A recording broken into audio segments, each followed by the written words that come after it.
आता बघूया टॉप 9 मोठ्या बातम्या।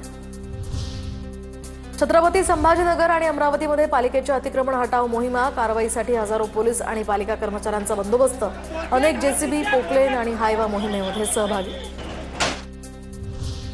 छत्रपती संभाजीनगरात अतिक्रमणाविरोधी कारवाईला विरोध, तर अमरावतीमध्ये हॉकर्स संघटनेचा हातात नकली बंदुका घेऊन मोर्चा, शहरातले छोटे मोठे व्यावसायिक रस्त्यावर।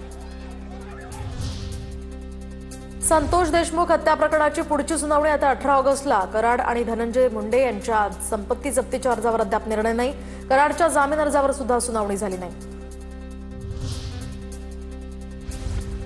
महादेव मुंडे प्रकरणातील आरोप खोटे, वाल्मिक कराडचा मुलगा सुशील कराडनं आरोप फेटाळले। मुख्यमंत्र्यांना निवेदन देऊन सीबीआय चौकशीची मागणी करणार।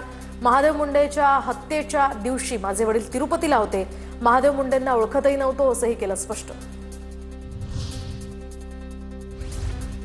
महादेव मुंडेला ओळखत नव्हते तर पोलिसांना का कॉल केले, ज्ञानेश्वरी मुंडेंचा सवाल। ऑफर दिल्याचं नाव आणि एसआयटीमध्ये प्रमुख पंकज कुमावत यांना सांगणार। सुशील कराडनं दिलेल्या आव्हानाला ज्ञानेश्वरी मुंडेंचं उत्तर। पुण्यातील कोथरूड पोलिसांनी जातीवाचक शिवीगाळ आणि मारहाण केल्याचा तरुणींचा आरोप, पोलिसांवर अॅट्रॉसिटी अंतर्गत गुन्हा दाखल करण्याचीही मागणी, तर पीडित तरुणींचा पोलीस आयुक्त कार्यालयासमोर ठिय्या। आमदार रोहित पवारांची तरुणांशी चर्चा। कोथरूडमधील प्रकरणावरून पोलीस अधिकाऱ्यांवर अद्याप गुन्हे दाखल नाहीत, तर ही बाब अत्यंत गंभीर। हर्षवर्धन सपकाळ यांचं ट्विट, मुख्यमंत्र्यांनी स्वतः या प्रकरणामध्ये लक्ष घालण्याचीही मागणी।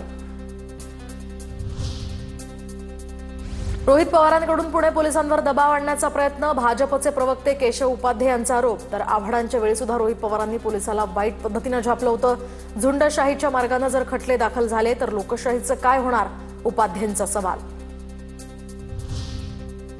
माधुरी हत्तीण आणि दादर कबूतरखान्यासंदर्भात उद्या बैठक, तर जनभावना आणि कायदेशीर बाबी विचारात घेऊन निर्णय होणार, मुख्यमंत्री फडणवीसांची प्रतिक्रिया।